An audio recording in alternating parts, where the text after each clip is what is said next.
Alors, ce soir, nous allons assister à une première édition, la première édition du prix ACOP France de la vocation scientifique. C'est une première qui coïncide avec le corps unique et le nouveau titre de psychologue de l'éducation nationale. C'est aussi cette évolution professionnelle. Dans le cadre de cette évolution, nous nous sommes posé la question de cette nécessité de se rapprocher des questions scientifiques et des chercheurs, praticiens, chercheurs. Comment finalement la COP France peut favoriser ce travail commun. Et dans ce cadre-là, dans le cadre de cette évolution, comment nous avons pensé à travailler avec de jeunes enseignants, de jeunes chercheurs, voilà, en tous les cas, qui viennent nous présenter leurs travaux. Et vous avez là donc les trois lauréates, enfin pour l'instant, en tous les cas, les trois candidatures qui ont été retenues et qui représentent d'une certaine façon la relève. Et c'était ce qui nous semblait intéressant aussi, ce renouveau. Alors au niveau, nous avons fait ça dans les règles, il y a un comité scientifique. Alors comité scientifique qui est présidé par Aziz Gelab, qui est inspecteur général, professeur des universités, mais également, et ce n'est pas négligeable, qui est président du jury du concours de recrutement des psychologues de l'éducation nationale. Alors bien évidemment, dans ce comité scientifique, nous avons Sylvie Amici, présidente de la COP France. Oui, juste un mot pour dire que je remercie particulièrement Suzanne et Rodrigue pour avoir pris en charge la plus grande partie de l'organisation de ce prix. Je pense que ça manifeste vraiment de l'idée d'une ouverture et d'une grande réflexion entre praticiens et recherche, puisque on n'est pas forcément... On peut être praticien-chercheur et pas seulement enseignant-chercheur. L'idée, elle est là. Et que, voilà, ouvrir à une réflexion sur la psychologie dans les domaines de l'éducation, du développement et du conseil en orientation scolaire et professionnelle. Voilà, quelques mots simplement. Merci. Alors, dans ce comité scientifique, Rodrigue Ozen, qui est vice-président de la COP France, mais qui a également été le coordonnateur, le grand coordonnateur de ce comité, bien sûr Lydia en tant que secrétaire générale, et puis moi-même. Alors, parmi toutes les candidatures que nous avons reçues, nous avons retenu trois candidates, celles qui sont là aujourd'hui, sur des critères scientifiques en termes de qualité qui pouvaient apparaître sur les travaux, sur leurs écrits, dans un premier temps.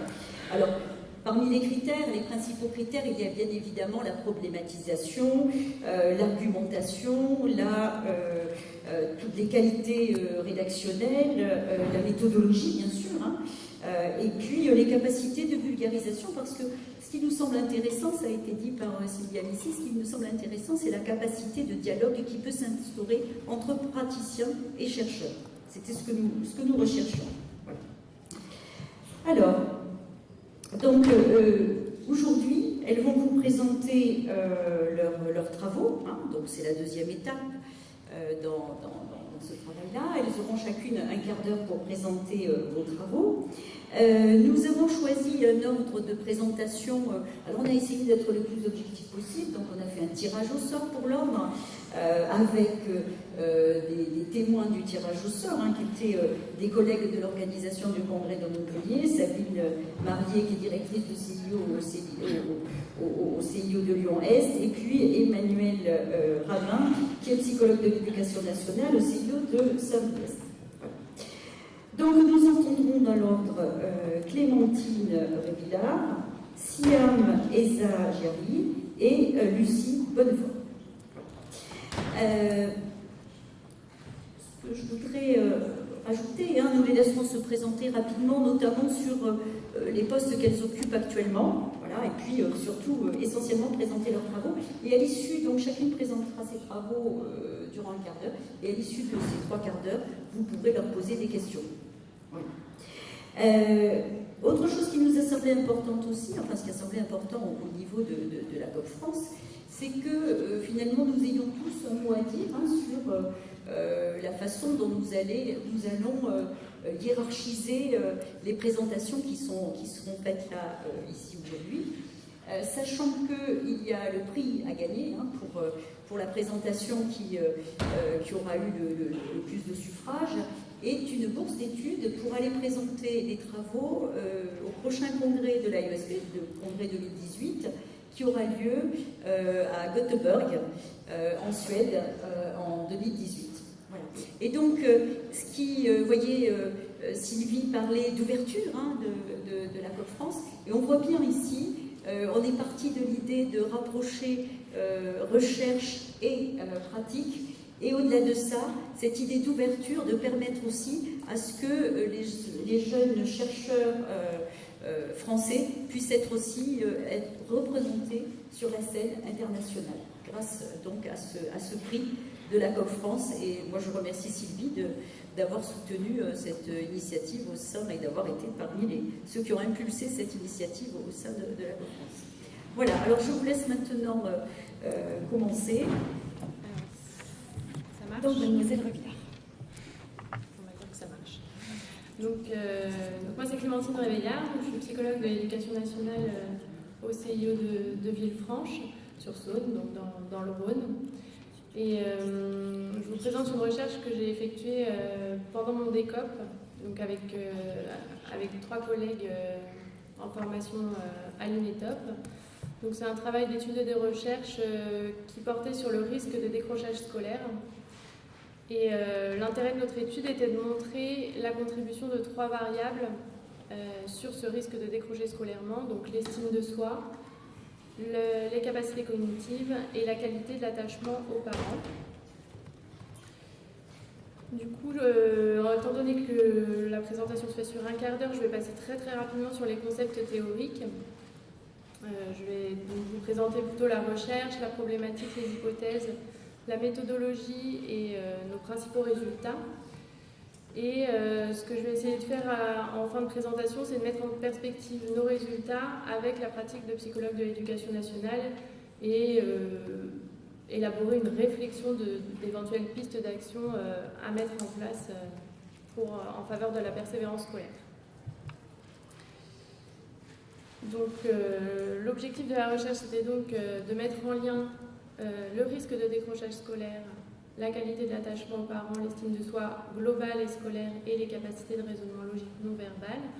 Donc l'estime de soi, on en a déjà un petit peu parlé aujourd'hui, donc nous on l'a pris sous l'angle multidimensionnel avec l'approche de Harter. Donc l'estime de soi comme la dimension évaluative du concept de soi, l'ensemble des représentations dont l'individu dispose à propos de lui-même et à l'approbation et à la désapprobation qu'un sujet porte sur lui-même. Donc ça, c'est une définition de Collin. Donc ça, c'est pour l'estime de soi. Donc on a choisi seulement deux sous-dimensions de l'estime de soi, donc globale et scolaire, pour des raisons de faisabilité de notre étude. Les capacités cognitives, donc on a fait référence au modèle CHC, donc Cattell, Horn, Carroll, et on a ciblé sur l'intelligence fluide, le facteur G et donc le raisonnement non verbal. Voilà. Pour l'attachement, donc on a pris la qualité de l'attachement aux parents. Donc l'attachement, donc les premiers liens que crée l'enfant avec des figures, souvent les figures parentales, ceux qui donnent le soin les premiers temps à l'enfant, avec la théorie de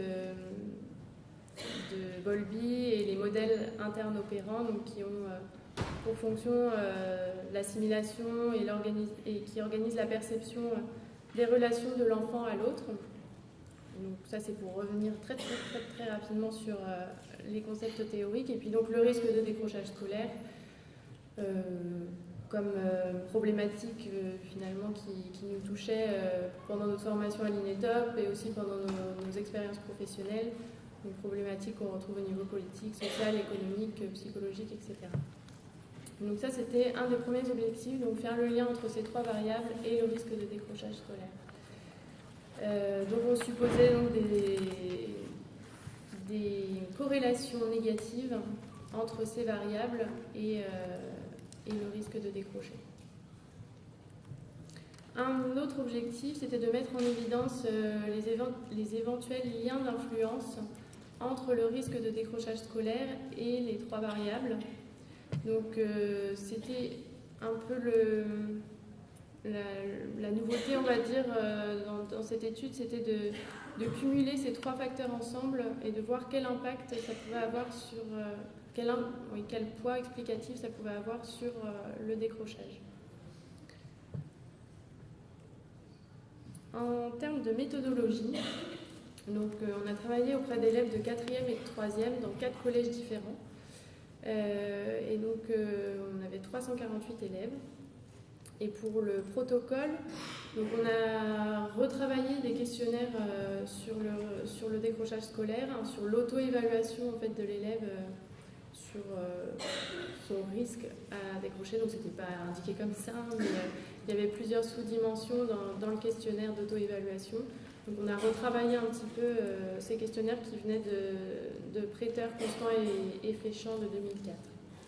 Pour l'estime de soi, on a sélectionné le SPPA de Harter, qui a été traduit par Barriot en 2006, et en prenant, comme je le disais tout à l'heure, uniquement les dimensions estime de soi spécifique au domaine scolaire et estime de soi globale.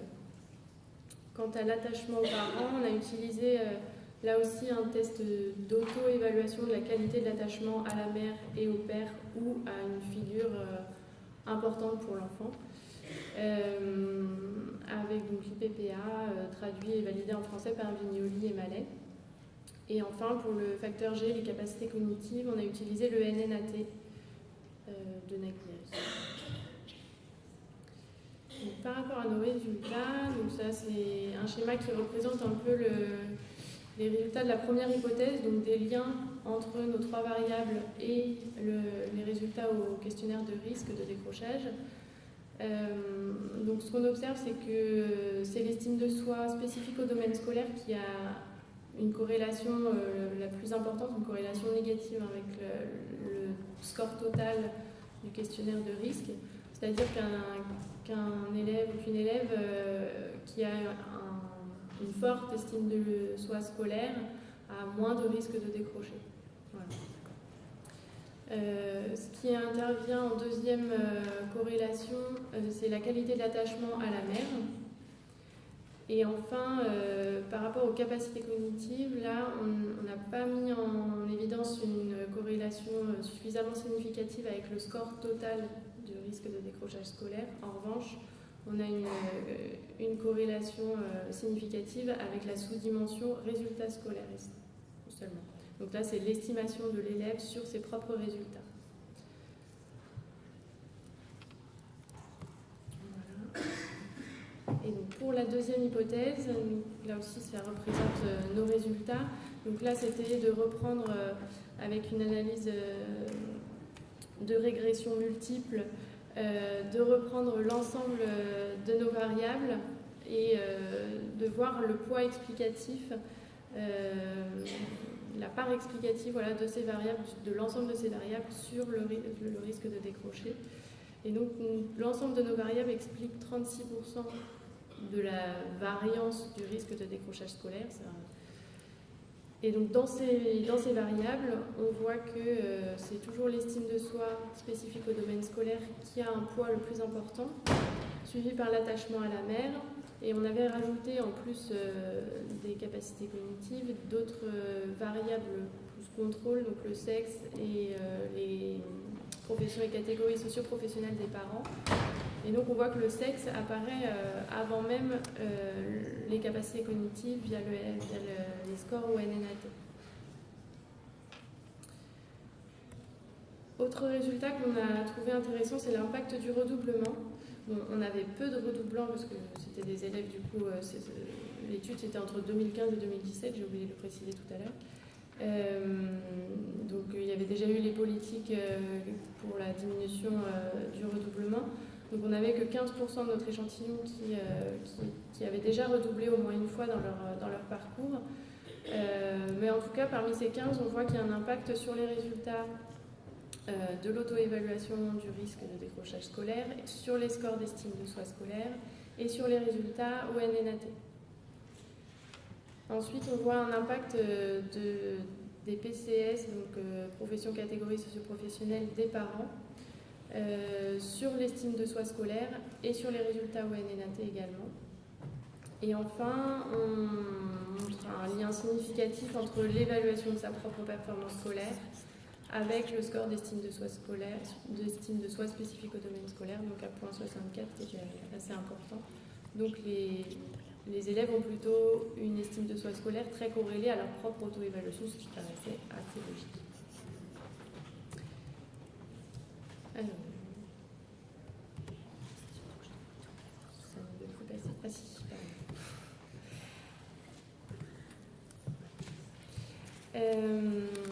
par rapport aux poursuites qui pourraient être menées suite à cette étude, on s'est posé la question de la population de notre échantillon.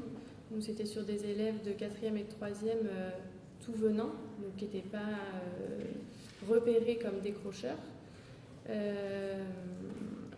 y avait toute une idée derrière ça, c'était de voir finalement comment on pouvait mettre en lien du coup nos variables avec le risque, parce qu'on n'était pas dans quelque chose du décrochage avéré, mais seulement dans du risque. Donc on s'est posé la question de savoir si avec un public de décrocheurs on pourrait obtenir les mêmes résultats, voir d'autres résultats qui pourraient nous éclairer. Et puis avec des élèves plus âgés, plutôt des lycéens, qui auraient déjà peut-être passé aussi un palier d'orientation, peut-être qu'on trouverait aussi des éléments différents. Le score les résultats des liens entre le NNAT et le risque de décrochage scolaire nous ont un peu questionné aussi. On ne s'attendait pas forcément à ce que ça n'apparaisse, ça apparaît, mais très très faiblement par rapport à l'estime de soi et à la qualité de l'attachement.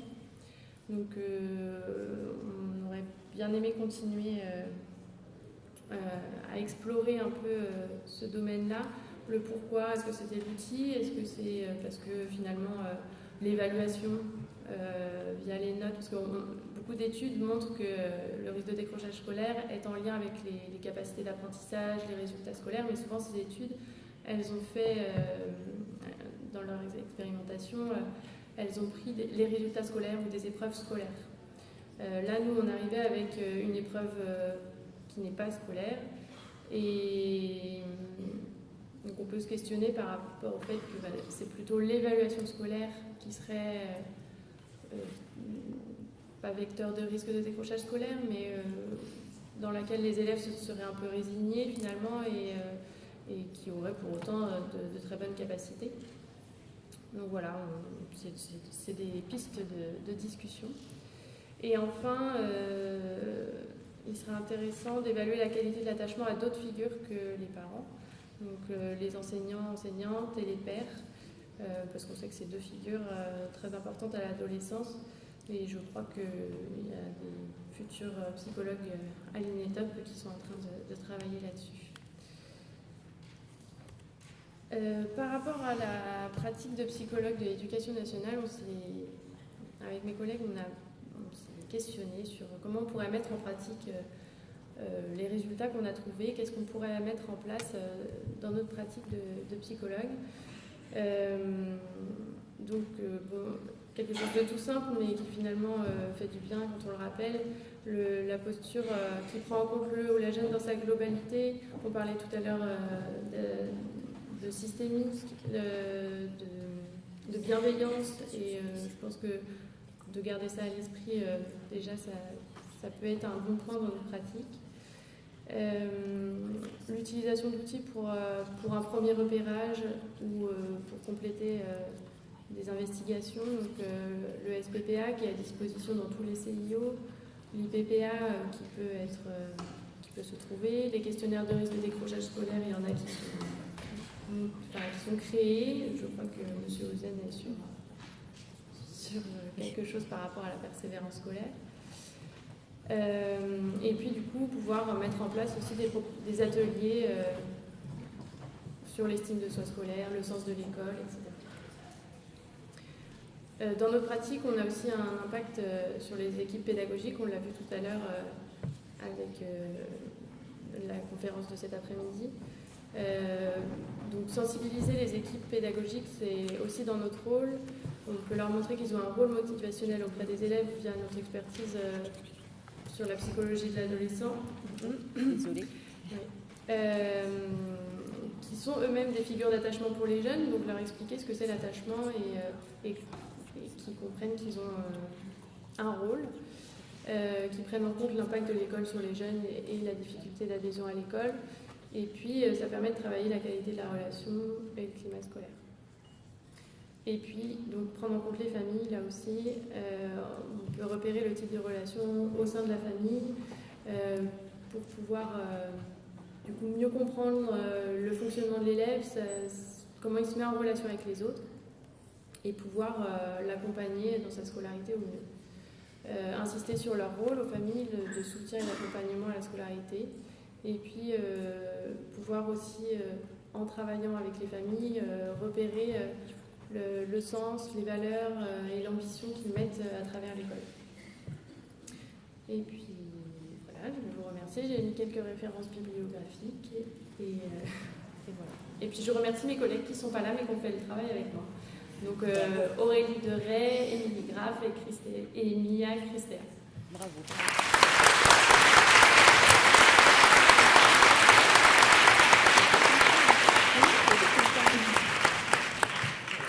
Nous allons maintenant céder la parole donc, à Siam Ezadjani. Donc merci Clémentine pour avoir tenu parfaitement le timing qui vous était proposé. C'est à vous. Merci. Bonjour à tous. C'est Siam Ezadjani. Je suis psychologue clinicienne. Je travaille à la PJJ, donc la protection judiciaire de la jeunesse. Donc une administration qui dépend du ministère de la Justice. Mais loin de faire intrusion de notre nouveau corps de psychologue EN. Je suis ici car il m'a semblé que l'idée aujourd'hui était de faire corps psychologue avec et face aux adolescents, enfin corps adolescents, voilà, comme la thématique de la journée l'indique. Donc plus concrètement, je travaille dans un établissement de placement judiciaire pour mineurs. Donc on appelle ça une UEHC, donc une unité éducative d'hébergement collectif.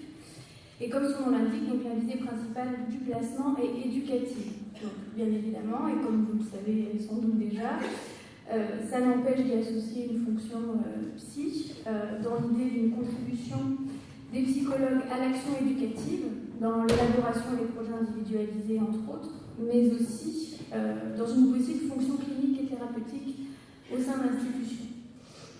Donc plus concrètement, c'est un lieu de vie dans lequel nous accueillons jusqu'à 12 adolescents difficiles et en grande difficulté dans leur insertion scolaire, socio-professionnelle, mais aussi, et c'est en lien, dans une souffrance psychique extrême à un moment donné de l'existence où s'opèrent des remaniements identitaires profonds. Donc parallèlement, je suis doctorante à l'Université de Paris 7 et je m'intéresse au temps adolescent d'un point de vue psychique, mais aussi à son articulation avec la temporalité judiciaire et tous les enjeux qui en découlent. Donc ma recherche s'appuyant essentiellement sur des données qualitatives, j'ai choisi aujourd'hui de partir d'un cas clinique pour vous présenter mes travaux.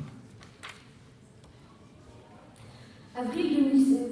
Par une après-midi ensoleillée, je rencontre Aaron pour la première fois lors de son entretien d'admission, dans une grande salle de réunion en présence de plusieurs éducateurs. Aaron est un adolescent de grande taille, à la silhouette élancée et à la musculature en plein développement. Il a la peau blanche, de l'acné sur ses joues et les cheveux foncés, de la même couleur que ses yeux ronds. À la veille de ses 17 ans, Aaron est accueilli au sein de notre structure pour une durée prévisionnelle de 6 mois. L'éducateur référent des mesures judiciaires nous présente rapidement son parcours. Malgré son jeune âge, il est déjà bien rempli, et pour cause, il débute de façon précoce, dès l'âge de 7 ans, où sa première rencontre avec la justice se fait par le biais du juge des enfants, qui s'occupe de sa situation personnelle et familiale, dans le cadre civil. Dans le contexte d'une séparation parentale chaotique, de suspicions de maltraitance venant du père et mère. Dans la même lignée, Aaron est un petit garçon qui fait l'objet de grandes inquiétudes, notamment à l'école. Un signalement sera adressé et les travailleurs sociaux rapidement mandatés. Il sera également suivi par la psychologue scolaire. C'est un enfant dont la souffrance transparaît à l'école. Les troubles du comportement sont bruyants. Sa souffrance jaillit et se répand dans la classe, dans ses interactions avec ses camarades, mais aussi avec les adultes. Aaron est retiré de sa famille à l'âge de 8 ans, pour un placement en foyer de l'aide sociale à l'enfance, puis un autre, et s'ensuit une famille d'accueil, puis 2, puis 3, mais aucune ne convient. Aaron fugue continuellement et se met en danger. En parallèle, les placements et déplacements entraînent un changement d'établissement scolaire. Aaron commence doucement à perdre pied en CM2 alors qu'il n'a que 10 ans. L'entrée au collège et dans l'adolescence accentue le mal-être du jeune. L'enfant en danger se transforme en enfant dangereux et bascule du civil au pénal, avec une poussée pubertaire et une crise adolescente en toile de fond. Les conduites délictuelles d'Aaron débutent dès l'âge de 11 ans et se démultiplient au fil du temps. Les difficultés scolaires s'entassent, le comportement d'Aaron mène à l'exclusion, temporaire puis définitif. Aaron rejoue la rupture indéfiniment et à tous les niveaux. Les lieux de placement se succèdent, tout comme les établissements scolaires. L'adolescent emprunte le registre de l'opposition et de la provocation. Il en devient exécrable avec les équipes éducatives, dans les foyers et au collège, dépassant à chaque fois un peu plus la limite du supportable. Aaron démissionne progressivement de son statut d'enfant et de celui d'élève par la même occasion. À défaut d'avoir trouvé un imago paternel structurant auquel s'identifier, il s'en réfère plutôt au groupe de pairs, à IRS. Aaron troque les bancs du collège pour le bitume de la rue. L'absentéisme persiste et le décrochage scolaire ne se fait pas attendre. Les actes délinquants non plus. Vol avec violence, dégradation, mise en danger. Les passages à l'acte délictueux ne cessent d'accroître à mesure que la discontinuité et la rupture se répètent. L'adolescent désinvestit les apprentissages et le lien affectif qu'il suppose pour s'initier à l'art de la révolte et hurler au monde la détresse qui est la sienne, dans une sourde violence, faute de pouvoir l'exprimer autrement, faute de pouvoir l'entendre également. En réponse à tous ces actes, Aaron écope de ses premières mesures en milieu ouvert. Travaux d'intérêt généraux, mesures de réparation, liberté surveillée, mais rien n'y fait. La situation ne cesse de se renforcer. Aucune institution, qu'elle soit familiale, scolaire ou judiciaire, ne semble parvenir à apaiser le jeune. L'adolescent trouve refuge dans la consommation massive de cannabis et tombe dans le trafic de stupéfiants. Il est placé sous contrôle judiciaire, mais cette mesure préventive n'empêche pas l'adolescent de récidiver. C'est à ce moment-là, à l'âge de 16 ans, qu'il est condamné à une peine de 6 mois d'emprisonnement ferme. À sa sortie de détention, il est orienté vers un centre éducatif renforcé, dont l'objectif gravite autour de la remobilisation du jeune par le biais d'une rupture avec son environnement. Après 6 mois passés dans ce centre, et à quelques jours de son 17e anniversaire, retour à un dispositif plus classique. Une orientation en EPE, établissement de placement éducatif, s'initie, et c'est ainsi qu'elle vient la rencontre avec l'adolescent. Aaron est sous SME, sursis avec mise à l'épreuve. Cette mesure constitue une alternative à l'incarcération. Depuis sa sortie de détention, Aaron est soumis à un délai d'épreuve en quelque sorte, via cette mesure. Elle restreint certaines libertés et contraint l'individu à des mesures de contrôle et des obligations. En cas d'inobservation ou de commission de nouveaux délits au cours de l'exécution de la mesure, la juridiction peut prononcer la révocation totale ou partielle du SME. En d'autres termes, une épée de Damoclès pend au-dessus de sa tête. Au moindre faux pas, retour à la case prison. Réunis autour de la table, en présence du jeune et de l'éducateur chargé de sa situation, nous prenons connaissance des obligations judiciaires auxquelles Aaron doit répondre. Le respect de son placement, une obligation de formation et une obligation de soins. Tout au long des échanges, l'adolescent est mutique, l'atmosphère est tendue. Les adultes parlent de lui et parlent pour lui, mais Aaron se tait. En deçà des mots, le langage du corps nous est précieux. Installé sur une chaise, les épaules arrondies, la tête baissée, il se replie complètement sur lui-même. Sa posture corporelle en dit long. Je sens qu'il subit cette rencontre, qu'il supporte nos échanges, qu'il n'a pas envie d'être là. En même temps, qui aimerait être à sa place? Froid et distant, il fuit nos regards. Pendant que l'atmosphère se tend, nous discutons les modalités d'accompagnement et de prise en charge au sein de notre établissement. Aaron a plus de 16 ans. L'obligation scolaire n'est plus de mise. Quel est son projet d'insertion et d'avenir? Non pas celui que les adultes élaborent et pensent pour lui, mais celui qui pourrait advenir de la rencontre avec lui. Qu'a-t-il envie de faire? Vers quelle voie l'orienter? Dans quel domaine souhaite-t-il s'investir? Aaron ne se prononce pas. En ce qui concerne l'obligation de soins, Aaron a le choix de son thérapeute. Il peut faire appel à un professionnel extérieur à l'institution, mais je suis également disposée à le recevoir s'il souhaite entamer un suivi dans le cadre de cette obligation de soins. Là encore, il n'a pas vraiment l'air emballé. Sans grande surprise, les premiers entretiens avec Aaron sont rudes à mener. Lorsque je lui ouvre la porte de mon bureau et le laisse y prendre place, il ne s'installe pas sur les petits sièges colorés et confortables prévus à cet effet. Il préférera prendre place sur une chaise noire en retrait de l'espace d'échange, ce qui d'emblée donne le ton en ce qui concerne ses dispositions à interagir avec moi. Nos premiers rendez-vous s'apparentent plus à un interrogatoire de police qu'à un réel échange. Questions, réponses courtes et fermées. L'entretien ne peut être que directif et les silences sont doux.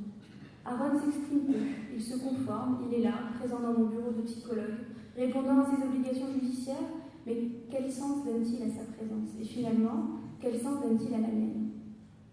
Après un premier mois de placement, retour dans cette fameuse salle de réunion. Cette fois-ci pour une réunion de synthèse avec les quelques professionnels référents de la situation et l'adolescent. Lors de cette rencontre, Aaron se saisit enfin de la parole pour s'exclamer « Je ne demande rien, je n'ai besoin de personne ». Mais ne serait-ce pas là une façon de mobiliser le paradoxe adolescent pour nous signifier l'importance de sa demande et l'espoir immense qui l'accompagne? Il poursuit « Même si je retourne en prison, je m'en fous ». Est-ce une façon de nous dire que la contrainte judiciaire n'en est finalement pas une et que la menace sur cet ado serait inefficiente? Finalement, qui écope d'une mise à l'épreuve, l'adolescent ou l'ensemble des professionnels qui gravitent autour de lui? À quel niveau se situe le réel défi? Du côté de l'adolescent, de sa famille, de son environnement social, des institutions scolaires, judiciaires et soignantes? Ne faudrait-il donc pas mobiliser et élargir ces problématiques à une échelle politique et sociale, notamment en repensant aux préoccupations éducatives qui bordent le contexte d'émergence de l'ordonnance de 45? Aaron, comme de nombreux adolescents pris en charge par nos services, sont souvent en marge de la société et des institutions. Les difficultés d'intégration se répètent et se rejouent souvent d'une instance à une autre à travers le temps. Et l'inconscient, tel que Freud l'a théorisé, ne connaît ni la contradiction ni le temps. Il répète toujours le même, quel que soit le temps passé. Dans un assemblage analogique, l'adolescence se noue et se dénoue au sein d'une temporalité psychique spécifique et particulière pour tout un chacun. Elle constitue un temps hors du temps, une période charnière de l'existence du sujet, notamment en raison des bouleversements physiques et psychiques qui sont à leur paroxysme. C'est aussi au cœur de ce périple, dans lequel se mêlent enjeux éducatifs et sociétals, que l'institution scolaire se fait porteur, passeur et dépositaire des désirs et des projections adolescentes, notamment par le biais des orientations scolaires et professionnelles. Si la plupart des adolescents trouvent le chemin de l'école, qui s'arrime à leur désir d'avenir professionnel, une part considérable de ces jeunes sont pris dans une spirale d'échec et d'exclusion et ne parviennent plus à se projeter au sein d'un dispositif d'insertion, faute de motivation ou tout du moins faute de pouvoir en formuler un désir, sans doute au risque d'être déçus.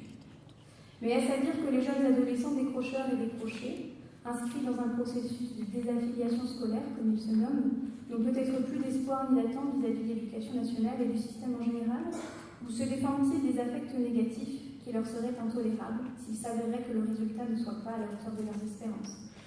Et pour échapper à cette éventuelle déception, les adolescents, comme nous l'enseigne Philippe Jamet, que je cite ici, sont prêts à renoncer à beaucoup, à leur potentialité, leur plaisir possible, leur avenir et même leur vie.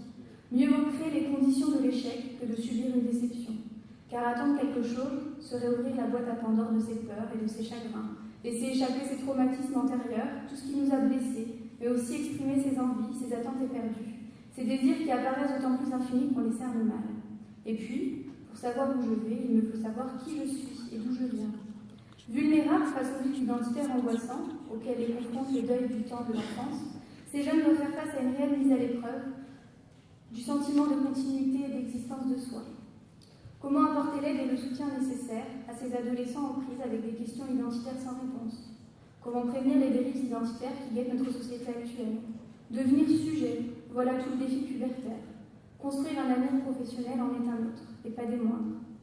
Cette impossible orientation est d'autant plus inquiétante lorsqu'à cela s'ajoute, comme ce fut le cas d'Aaron, des conduites délinquantes exacerbées par le déferlement pulsionnel emblématique de l'adolescence. Peut-être recherche-t-il, à travers ces conduites déviantes, une mobilisation de l'environnement à travers leur appel à l'aide. Je fais ici référence à Winnicott et à sa conceptualisation de la tendance antisociale.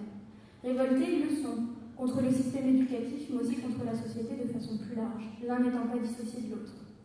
En effet, l'institution scolaire, en tant que premier tiers éducatif, séparateur entre l'enfant et sa famille, est un tiers socialisant, offrant à l'enfant une ouverture sur le monde et sur les autres.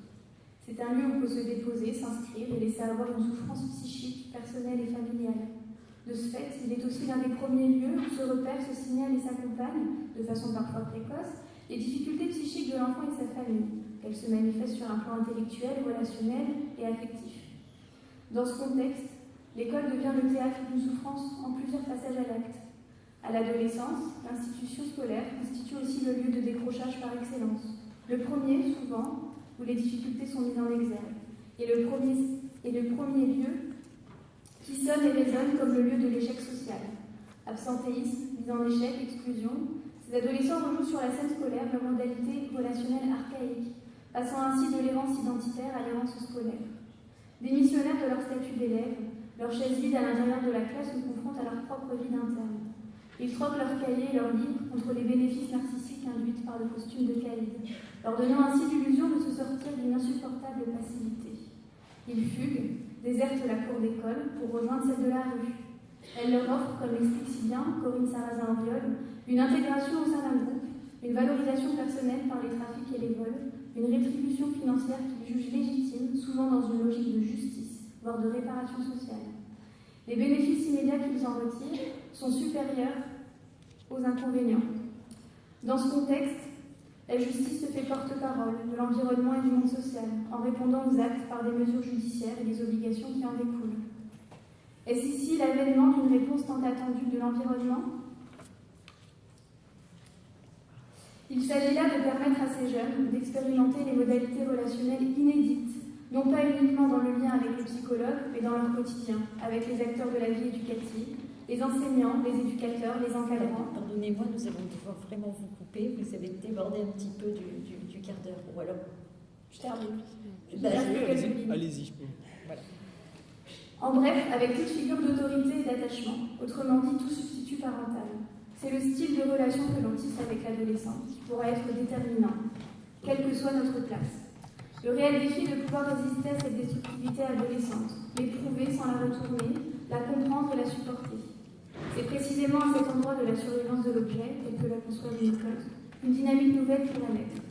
Enfin, rappelons que n'importe quelle mobilisation interne de l'adolescent reste tributaire d'une temporalité psychique, subjective et singulière, et ne peut advenir qu'à la croisée, à la rencontre d'un autre, qui offre un regard nouveau, une surface de projection sur laquelle un transfert de type positif sera possible et qui laissera peut-être place à l'évolution interne.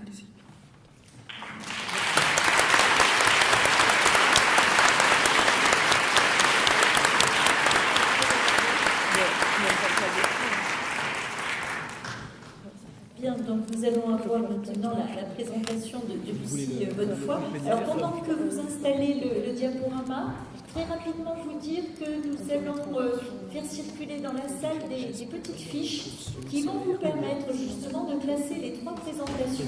Alors de façon très simple, vous écrirez 3, 2, 1 ou 2, 1, 3, simplement les trois chiffres dans l'ordre des présentations et de vos préférences. Que nous prendrons en compte, bien évidemment, dans le jury final. Voilà.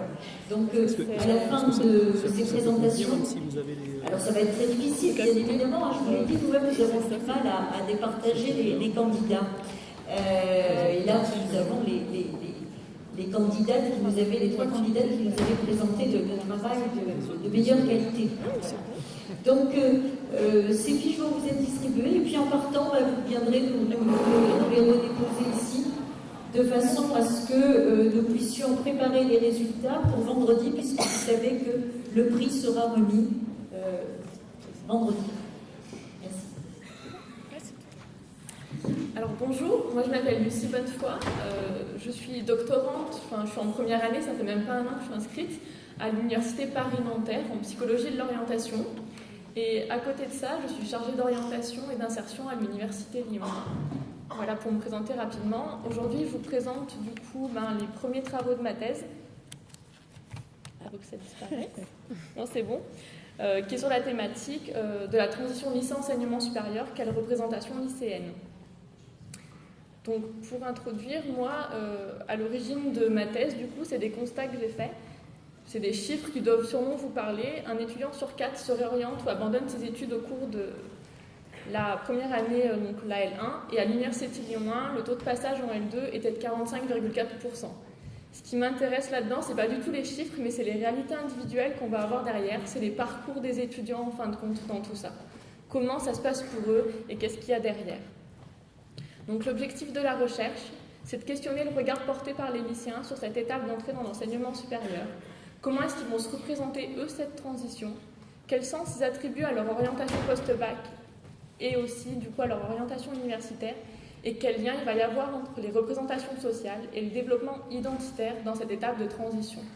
Au final, mon idée, c'est d'arriver à faire du lien entre la perspective développementale et l'approche psychosociale. C'est de faire du lien dans tout ça. Je vous présente du coup rapidement... Je sais pas. Bon, on va y aller. Les ancrages théoriques du coup qui m'ont tenu pendant mon travail. Il y a 3 parties qui m'intéressent, c'est tout ce qui est inhérent à la transition, à l'identité vocationnelle et aux représentations. Pour la transition, je me base plus principalement sur les travaux de Nancy Schlossberg.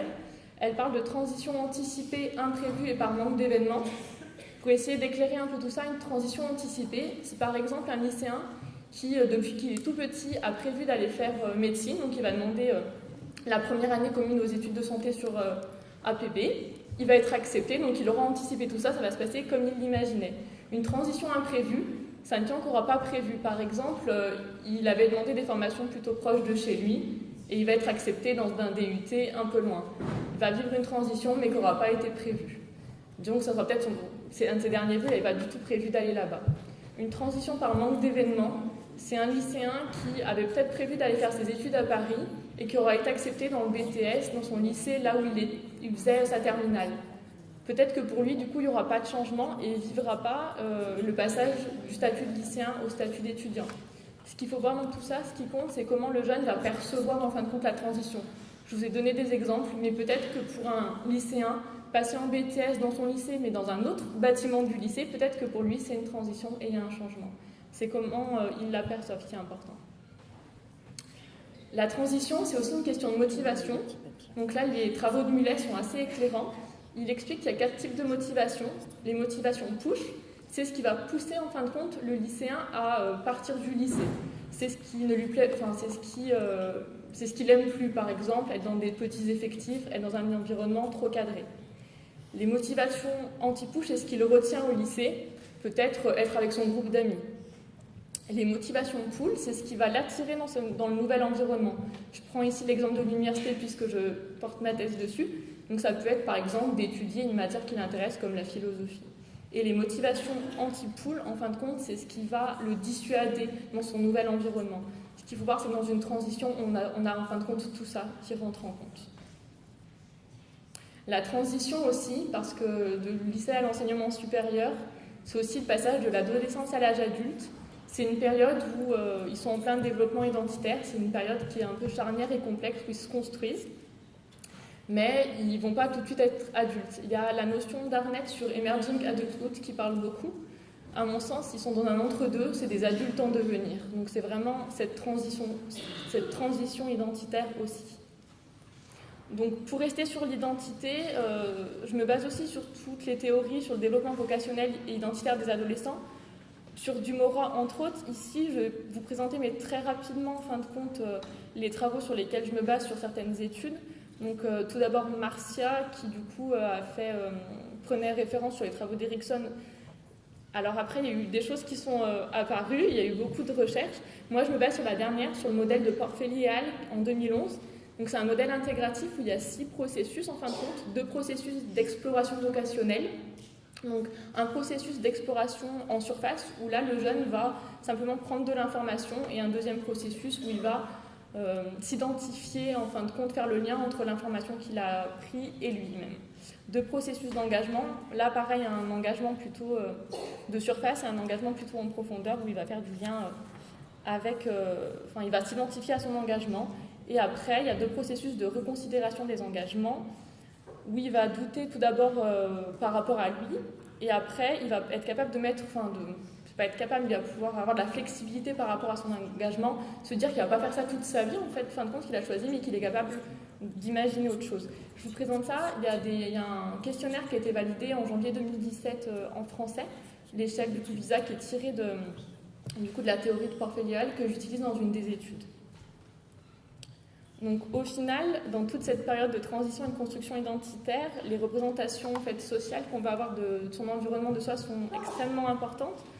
Petit rappel, donc les représentations sociales, elles sont là pour donner un sens aux réalités rencontrées en guidant nos comportements et nos jugements. Là-dessus, je m'appuie sur les travaux d'Abric qui met en évidence la notion d'un noyau central dans la représentation. C'est quelque chose qui va être stable et organiser la représentation, avec un noyau périphérique autour. Voilà les 3 points. Pour résumer un peu tout ça, il y a des travaux de Jonas Masdonati qui, du coup, résument bien, en fin de compte, tout ce qui est important à retenir de tout ça. C'est que la transition, qui est le point un peu le plus important, du coup, de mon étude, il va venir mettre en mouvement plusieurs processus, à la fois l'influence de 2 contextes différents, qui sont l'influence du lycée, mais aussi du nouvel environnement, que ce soit l'université, un lycée dans un BTS, peu importe, l'enseignement supérieur. Ça met aussi en mouvement l'environnement relationnel, savoir qu'il a soit une fonction de soutien social, soit de barrière dans cette transition, et il va surtout véhiculer des représentations des environnements autour. À savoir qu'en plus, à l'adolescence, la relation avec les parents et l'environnement familial est aussi parfois malmenée. Le rapport aux 2 environnements est aussi mis en mouvement par la transition, c'est-à-dire que le sens qu'on accorde, le sens que le jeune va donner à l'école, au lycée, à l'enseignement supérieur, va être touché en fin de compte par la transition. Et une transition, mais aussi en mouvement la construction de l'identité, tout en sachant qu'à l'adolescence, l'identité est en train de se construire. Donc voilà rapidement sur toutes les théories du coup qui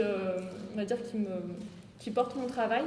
Pour passer un peu plus à du concret, je vous propose des études de terrain que j'ai menées l'année dernière. Enfin l'année dernière, c'était il n'y a même pas 6 mois. Il y a 2 études, l'étude 2, je la prends très rapidement, c'est juste pour apporter un éclairage supplémentaire. Donc l'étude 1, j'ai fait un recueil de données entre avril et juin 2017. J'ai fait passer un questionnaire auprès d'élèves de terminale générale et technologique. Donc là, c'était un questionnaire principalement avec des questions ouvertes de type qualitatif. Et là, c'est un temps qui est prévu, qui va avoir lieu cette année, donc pendant l'année universitaire 2017-2018, où là, j'ai des entretiens prévus avec des étudiants en première année d'études supérieures, des étudiants que j'ai interrogés par questionnaire lors du premier temps. Voilà. Pour résumer, du coup, il y a 636 lycéens qui ont répondu.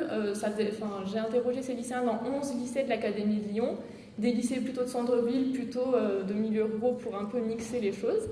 Et c'est d'avoir un échantillon représentatif. L'objectif, c'était de mettre en perspective leur représentation de la transition lycée-enseignement supérieur. On va passer aux résultats.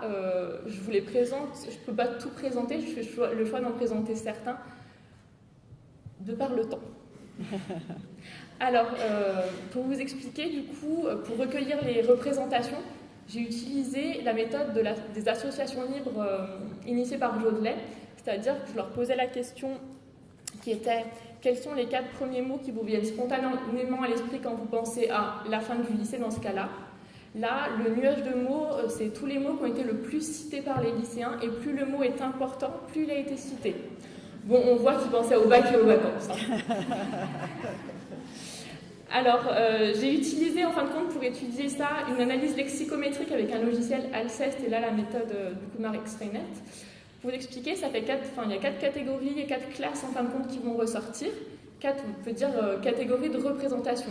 Les mots, s'ils sont ensemble, c'est qu'ils étaient les plus reliés les uns aux autres dans le discours des lycéens. Donc il y a le futur un peu côté pratique, avec des mots comme APB, stress boost qui vont sortir. Alors tout ce qui était vacances, plage, soleil, j'ai appelé ça projection dans l'après-bac immédiat, parce qu'il parle aussi un peu d'orientation, de job, de choses comme ça. Et toute une catégorie qui est aussi importante, c'est tous des sentiments ambivalents. On va trouver à la fois des mots comme tristesse, soulagement, bonheur, enthousiasme, libéré, expérience. Donc c'est... voilà. Pour passer, du coup, là, je passe plus rapidement sur les premiers pas en tant qu'étudiant. C'était la même consigne. C'est les 15 mots qui ressortent le plus. Là, il y a une lycéenne qui... le premier mot qu'elle a mis, je trouve que ça reprend un peu bien tout ça, c'est « grandir dans sa tête ». Et c'est vrai que tous les mots qui ressortent le plus, ça a vraiment un lien en fin de compte avec ça. Je les reprendrai un peu plus tard après, ces résultats. Donc pour l'université, qui m'intéressait particulièrement, là c'est la même chose que pour la fin du lycée, c'est donc 4 catégories. Donc là il y a tout ce qui a trait à la liberté, donc l'autonomie, mais aussi les difficultés, la responsabilité. L'université, côté TD, examen, campus, amphithéâtre, les fêtes aussi évidemment, ils y pensent. La découverte d'un nouveau monde avec des mots comme changement, indépendance, avenir, et puis tout ce qui a trait aussi à l'appréhension en fin de compte du futur. Alors là, dans le questionnaire, j'avais aussi une échelle qui mesurait, on va dire, l'incertitude face à l'avenir, une échelle qui a été construite par ma directrice de thèse, Madame Hollery-Louis. Donc là, l'idée c'était de mesurer ça, mais je vous présente simplement quelques exemples de liens qu'on peut faire entre cette échelle et les représentations qu'on trouvait sur les premiers pas en tant qu'étudiants. Par exemple, des étudiants qui étaient tout à fait d'accord, qui ont une image assez précise du métier qu'ils souhaitent exercer plus tard, c'est les élèves qui vont le moins souvent citer le mot liberté. Des élèves qui sont tout à fait en désaccord avec l'énoncé « j'ai une image assez précise des études que je souhaite accomplir », c'est les élèves qui vont moins souvent citer le mot « responsabilité ». Alors là, je vous les présente comme ça rapidement, mais je trouve que ça donne à réfléchir et ça questionne aussi. Il y a plein de choses encore à faire en fait. Alors, dans le questionnaire, j'ai questionné aussi sur la motivation, pour reprendre les théories que je vous ai parlé tout à l'heure, pull, anti-pull, push. Donc là, je vous présente par rapport aux formations universitaires, on voit que du coup, il y a des mots comme autonomie, liberté qui ressortent, et pareil, ce qui les dissuade. On va retrouver la même chose. Pour l'étude 2, du coup, là, c'est 250 étudiants en première année de licence à l'Université Lyon 1. Là, je les ai questionnés sur l'université de la même manière, et je leur ai fait passer une échelle, du coup, VISA, sur le développement vocationnel, que je n'ai pas le temps de vous présenter aujourd'hui de par le temps. Alors là, c'est le nuage de mots qui ressort pour la population étudiante. Et à côté, pour les lycéens, on voit qu'il n'y a pas vraiment de changement. Les mots qui ressortent le plus, ça va être travail, autonomie, liberté. En fin de compte, en un an, on peut un peu voir le noyau central de la représentation. Ça n'a pas tant changé sur les mots qui reviennent le plus. Par contre, ce qu'il y a autour, il y a un peu de changement. On pourrait penser qu'il y aurait du changement entre le lycée et la première année, mais du coup, il n'y a pas de changement en fin de compte. Avant tout ça, qu'est-ce qui fait ce bruit ? J'ai fait aussi passer, du coup, je leur ai demandé aussi l'avis perçu des parents sur leur orientation, à savoir que tout était globalement positif et il n'y avait pas de différence significative selon le choix du lycéen pour en fait, l'année qui arrivait, ni selon la CSP ou des choses comme ça.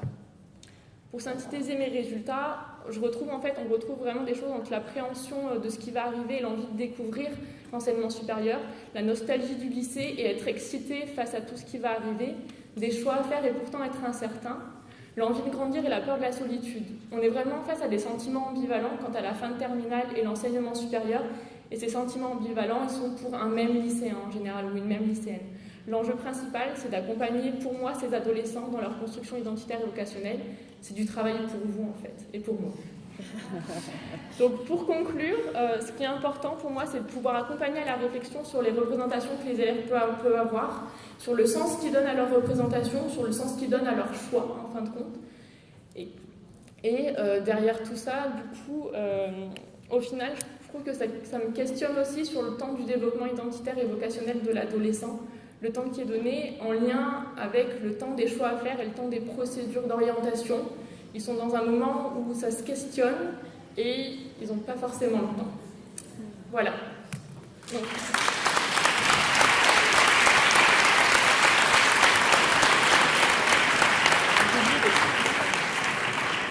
Nous vous remercions toutes les trois de vous être prêtées à cet exercice dans un temps contraint, et on sait ce que c'est dans un congrès, donc le temps glisse, et je sais qu'il y a plusieurs réunions syndicales qui vont se tenir. Donc ce que nous vous proposons, c'est d'adresser une question donc, à chacune des personnes qui ont pu présenter pour le prix de la vocation scientifique. Nous aimerions aussi récupérer donc, vos classements. Vous êtes libres de voter ou de ne pas voter, d'exprimer vos préférences. Alors, j'espère que vous avez tous le petit papier qui vous a été distribué. N'oubliez pas, vous mettez dans l'ordre 2, 1, 3, 3, 2, 1, enfin voilà. Vous choisissez l'ordre, sachant que le premier, évidemment, représente la présentation que vous avez préférée, et le troisième, celle qui... Pardon ? Non, ne mettez pas les noms des personnes, vous mettez simplement le numéro. Présentation 1, présentation 3, présentation 2, vous voyez, vous mettez juste 1. Dans vos cartons ne doivent apparaître que 3 chiffres. 1, 2, 3, chacun représentant l'ordre de passage. Mais si vous mettez le 3 en premier, c'est que la troisième présentation est celle qui vous a semblé, pour vous, la meilleure en termes de présentation. Vous faites un classement en mettant... Pardonnez-moi, on va avoir bientôt terminé. Vous faites un classement en mettant en premier le chiffre qui correspond à la passation, à l'ordre de passage ici. Voilà. Alors, est-ce qu'il y a une question très rapide parce que la table ronde précédente ayant pris du retard, on essaie de rattraper un petit peu ce temps-là. Écoutez, s'il n'y a pas de questions, encore une fois, je vous propose de les applaudir parce que ce n'était pas facile.